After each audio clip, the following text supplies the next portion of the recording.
Because the apostolic work, it comes to correct certain things. And that is what we are doing. I'm coming to tell you that you can also hear God by yourself. I'm correcting. I'm coming to tell you that, listen, me standing here, I don't own the keys to heaven.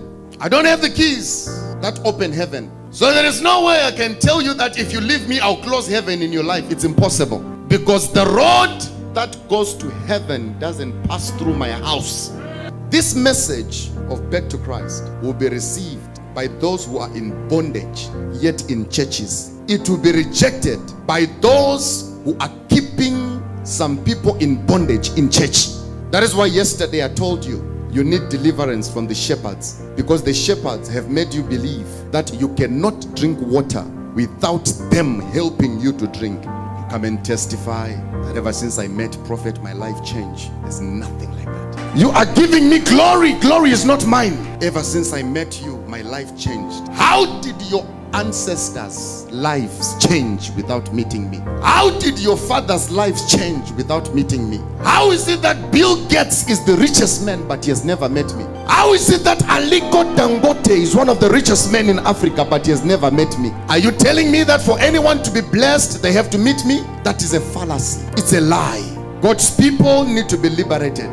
Take me back to the days of Nicholas Bengu, where you would preach the gospel filled with fire. Take me back to the days of NJ Sitole. Take me back to the days of Archbishop Benson Idahusa, where you would preach the gospel that is not compromised. Take me back to the days of Reinhard Bonnke, where you would come and give the message of soul winning without compromise.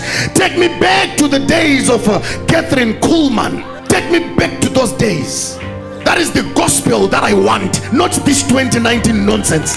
This one I don't want it. It favors the rich, it rejects the poor. Keep it for yourself. Keep it. I don't want it. Take me back. And I say this with a bleeding heart.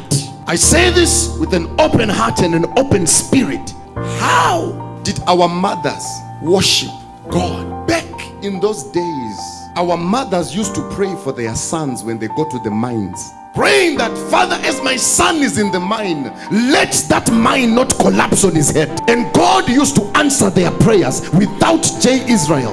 So how come 2019 there must be J. Israel for God to answer? Take me back. Take me back. That's where I want to go. And that's where I want to be. Not now. That's the gospel that I want. The gospel that shakes everyone to come and kneel down on the altar and weep out of conviction. Not the gospel that leaves the altar full of money without conviction in anyone's life. That gospel, keep it in your house. I don't want it. Back in the days where young men and women used to gather, seeking the face of God, arranging all-night prayers to pray, arranging all-night vigils to seek the face of God. Back in those days where our mothers used to drag us to say, let us go and hear the gospel, where we would get to church and hear the man of God speaking Christ, not himself. Take me back. I want the gospel that makes me uncomfortable when I'm sitting down. I don't want to be comfortable. I want to feel like the pastor is talking to me. I want to feel like somebody told the pastor that this is how my life is. That's how I want to feel like. I want to feel like when the pastor is preaching, he's talking straight to me, as if he knows that last night I slept with someone's wife. That's the gospel I want. Not the gospel that makes me excited and go home and tell people that, oh, service was powerful. When you leave here, they'll ask you how was church. You'll say, give me time. I want the gospel that when people ask you, how was church? You can't explain to them how church was because you are afraid that if I start speaking now, I might break into tears. Take me back. You were blessed before you met me. You were blessed before you met your first pastor. If you were breathing and you were alive, what makes you think that now because you left wherever you were, your life is going to stop? Devil is a liar. I said the devil is a liar. Most important things, go and pray, go and study your word,